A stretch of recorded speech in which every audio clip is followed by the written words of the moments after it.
शिवसेना में एकनाथ शिंदे और 40 विधायकों के चले जाने के बाद शिवसेना को बड़ा झटका लगा है। इसमें वो लोग भी शामिल थे जिन्होंने कई वर्षों तक सत्ता में विभिन्न पदों पर आनंद लिया था। विधायकों के बाद 13 सांसद भी वॉकआउट कर गए थे। इसमें वरिष्ठ नेता गजानन कीर्तिकर भी शामिल थे, जिन्होंने मंत्री, विधायक और सांसद पद का आनंद लिया था। जब वे शिवसेना से बाहर आए तो चर्चा चली कि उन्हें मंत्री पद मिलेगा, पर वह विफल रहा। हालांकि कीर्तिकर के बेटे अमोल ने उद्धव ठाकरे के साथ रहने का फैसला किया था। आपको बता दें कि गजानन कीर्तिकर का उद्धव ठाकरे का साथ छोड़ना उद्धव ठाकरे गुट के लिए बड़ा झटका माना जा रहा था, और अब ऐसा होकर भी अब शिंदे गुट में शामिल होने से कीर्तिकर की इच्छा पूरी नहीं हुई है। इससे उन्हें लगा कि शिंदे गुट को बीजेपी से सौतेला जैसा व्यवहार मिल रहा है। आपको बता दें कि कई दिनों से चर्चा चल रही थी कि कीर्तिकर यह कदम उठाएंगे। उन्होंने इच्छा जताई थी कि ठाकरे और शिंदे गुट के बीच सुलह हो जाए। चूंकि दोनों गुटों के बीच सुलह होने की संकेत नहीं थे, तो वह अंततः शिंदे गुट में शामिल हो गए। उन्होंने कई बार कहा था कि वह उद्धव ठाकरे के साथ रहेंगे।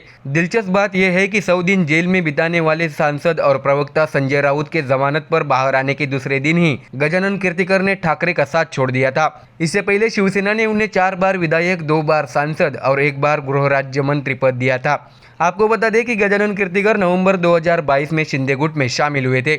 मई 2023 में उन्हें एहसास हुआ कि बीजेपी शिंदे गुट के साथ सौतेला जैसा व्यवहार कर रही है। उन्होंने सार्वजनिक तौर पर कहा था कि महायुति में सब कुछ ठीक नहीं चल रहा।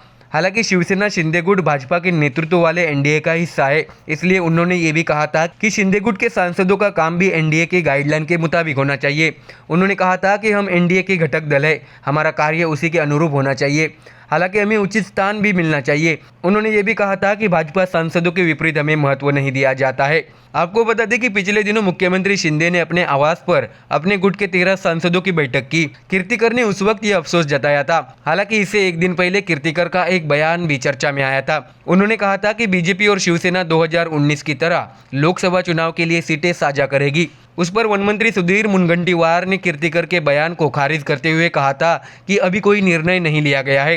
कीर्तिकर ने अप्रत्यक्ष रूप से सुझाव दिया था कि शिंदे गुट को उतनी ही सीटें मिलनी चाहिए जितनी शिवसेना को एक साथ होने पर मिली थी।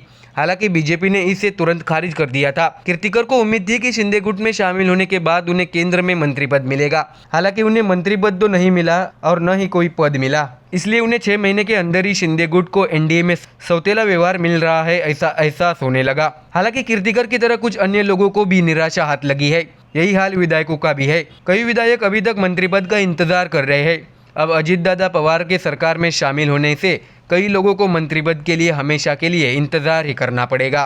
Bureau report, MDR news.